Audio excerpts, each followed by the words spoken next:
Il y a un homme dans la Bible qui a une grande destinée et qui a réussi à l'accomplir. La Bible, on l'appelle le père d'une multitude, Abraham.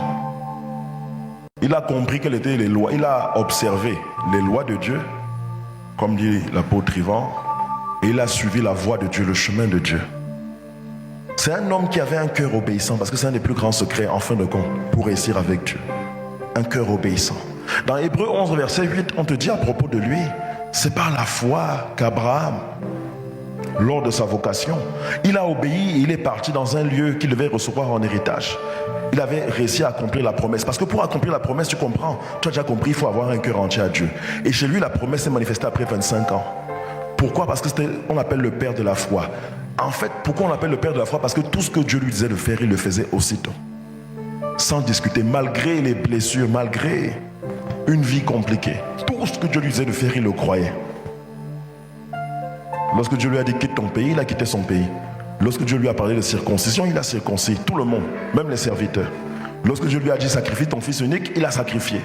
Fais partir Ismaël, il a fait partir. Aussitôt il obéissait à Dieu. C'était son plus grand secret. Dès que Dieu disait, il faisait tout de suite. C'est pour ça qu'on l'appelle le père de la foi. C'était quelqu'un qui avait un cœur confiant en Dieu. Et c'est le secret en fait, en fin de compte, pour réussir. Un cœur confiant. Un cœur qui obéit à Dieu tout de suite, sans raisonner, sans réfléchir. Parce que beaucoup, c'est là qu'ils échouent. Ils tardent pour obéir. Abraham obéissait tout de suite. Abraham cherchait Dieu. Abraham ne cherchait pas à comprendre, il obéissait. Lorsqu'il s'appelait d'abord Abraham, puis on lui a dit tu vas t'appeler Abraham, il n'a pas cherché à comprendre, il a obéi. Beaucoup n'arrivent pas à obéir. Parce que Abraham, ça veut dire père élevé. Abraham, ça veut dire père d'une multitude. Mais tant qu'on lui dit tout ça, il n'a toujours pas d'enfant. Mais il croyait. On a changé le nom de sa femme, on a changé son nom, lui il croyait. La force d'Abraham, c'était sa confiance totale en Dieu. Et c'est le secret en fait, en fin de compte pour réussir. Un cœur tout entier, une confiance totale à Dieu. Ça ne veut pas dire qu'il ne fait pas d'erreurs, parce qu'il a fait des erreurs. Mais il voulait tellement Dieu dans sa vie, que Dieu changeait toujours les erreurs en bien. Que quelqu'un me dise Amen. Dans Romains 4, verset 3, ce qu'on dit à propos d'Abraham est quand même frappant. En effet, que dit l'Écriture, Abraham eut confiance en Dieu. Et à cause de sa confiance totale, en fait, Dieu a porté sa foi à son crédit et l'a déclaré juste. Ça veut dire que quoi? D'autres versions disent Dieu a lui a imputé justice, mais c'est des choses qu'on ne comprend pas souvent. On dit que parce qu'il avait tellement confiance en Dieu de manière aveugle, que Dieu lui a donné un crédit sur sa foi. Un crédit, ça veut dire que Dieu lui a donné en avance même des choses qu'il ne devait pas avoir. C'est ça le crédit. Dieu a crédité, c'est comme quand tu as un compte en banque qui est tout le temps crédité.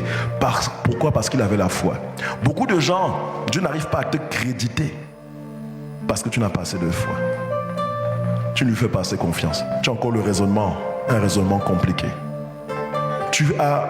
Abraham n'avait pas de plan B. Son seul plan, c'était Dieu de A à Z. Beaucoup de chrétiens échouent parce qu'il y a un plan B, un plan C. Et Dieu n'arrive pas à te créditer. Dieu va te créditer quand tu lui fais totalement confiance. Et c'est lui ton gestionnaire. Abraham aimait tellement Dieu, tellement il cherchait Dieu, malgré les erreurs, malgré un passé lui aussi compliqué. Dans Genèse 18, 17, on dit à propos de lui, c'est Dieu qui parle seul. L'Éternel se dit, pas l'Éternel, l'Éternel se dit. Donc Abraham aimait tellement Dieu qu'il faisait cogiter Dieu. Et Dieu se dit à lui-même, est-ce que je vais cacher à Abraham ce que moi je vais faire? Tellement il était proche de Dieu. Le cœur de ceux qui font des exploits, c'est ce cœur-là. Tellement il n'avait toujours pas d'enfant, mais parce qu'en 18 il n'a toujours pas d'enfant. Isaac va bientôt le manifester, mais ce n'est pas encore le cas. Mais il est déjà au stade où malgré le fait qu'il n'a pas d'enfant, ça fait 24 ans qu'il attend un enfant, une promesse, mais il est entier à Dieu, au point où Dieu dit, Dieu parle seul, il dit non, je ne vais pas cacher à Abraham ce que je vais faire, parce qu'il aimait Dieu.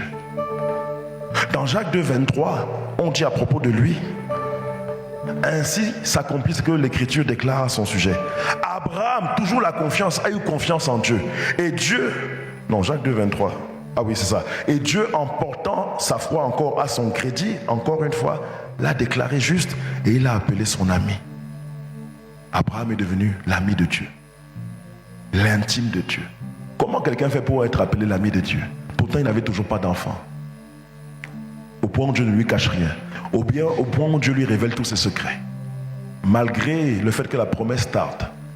malgré le fait qu'il y ait un passé compliqué, malgré le fait que ça n'avance pas comme on veut, Abraham avait un cœur entier à Dieu. Un cœur qui désirait Dieu quoi qu'il arrive. Et quel a été le secret d'Abraham en fin de compte? Quel a été un de ses secrets? Un de ses secrets, c'est dans Genèse 12, verset 1. C'est pour ça que Dieu lui avait dit de commencer par là. Quand l'Éternel se révèle à lui, le Seigneur, il lui dit: quitte ton pays, quitte ta famille, quitte la maison de ton père. En fait, c'était une manière de se séparer spirituellement et émotionnellement de tout ce qui pouvait avoir une entité, de tout ce qui peut avoir une influence négative sur lui. Et la vérité, Église, c'est que c'est le secret, c'est un des plus grands secrets qu'on n'arrive toujours pas à faire. Quitte ton pays. En fait, il est en train de parler d'un territoire qui a des influences négatives sur toi. Quitte ta famille, quitte la maison de ton père. Il est en train de dire à Abraham, parce que c'était la première règle pour que les promesses se manifestent. C'est après ça qu'il lui a donné la promesse. Mais le secret, c'est pas... Là, il a fait quitter physiquement, mais il est en train de nous dire, aujourd'hui, quitte émotionnellement. Quitte ta famille. Quitte ton pays. Quitte la maison de ton père. C'est tellement profond. En fait, il est en train de dire renonce à tout ça, renonce à ton passé, renonce à ton histoire. Ça ne veut pas dire que tu dois quitter physiquement, non, c'est pas ça. Mais toutes ces blessures de l'enfance, cet environnement dans lequel tu as grandi, cette manière de penser qu'il y a de père en fils là, quitte ça. Et je vais te donner bien plus. Sors de là. Tant que tu ne sors pas de là, je ne peux pas accomplir ce que j'ai prévu pour toi. Tant que tu ne sors pas de là, je ne peux pas te montrer les étoiles dans le ciel. Tant que tu ne sors pas de là, je ne peux pas te montrer la promesse. Il faut que tu quittes, sois détaché émotionnellement. Et beaucoup échouent dans ce domaine-là. Le cœur n'est pas entier à Dieu.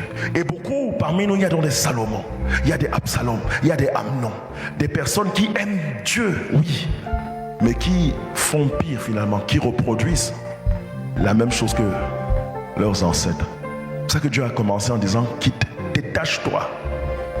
Il faut une circoncision. Arrête de dire non, papa va faire, maman, moi. Oui, on les respecte, mais il y a encore une influence trop négative sur toi. La famille va penser quoi s'il y a ça? La famille va penser quoi s'ils savent que je suis dans une église? La famille. Quitte, détache-toi. Laisse cette manière de penser. Oui, mais chez nous, on est comme ça, on ne fait pas exprès. Quitte, détache-toi. Jésus avait résumé ça dans une manière, dans un verset, je ne sais pas si j'ai la référence. Quand il a dit: quiconque aura quitté à cause de moi son père, sa mère, son frère, sa soeur, je ne sais pas si c'est dans Matthieu 11, 29 ou Luc 10, 29. Jésus, c'est maintenant que ça me vient.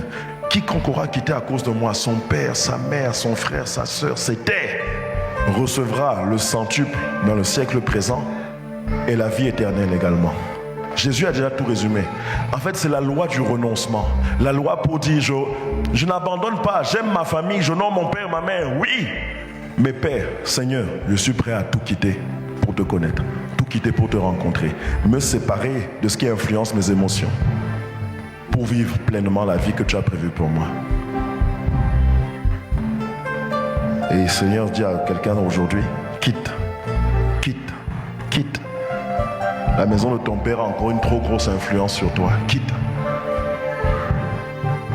ce passé qui t'a fait mal.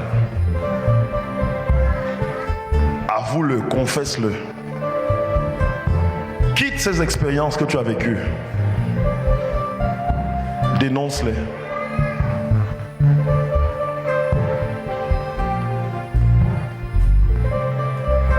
Quitte. Détache-toi émotionnellement. Quitte. Si tu veux voir la promesse se manifester.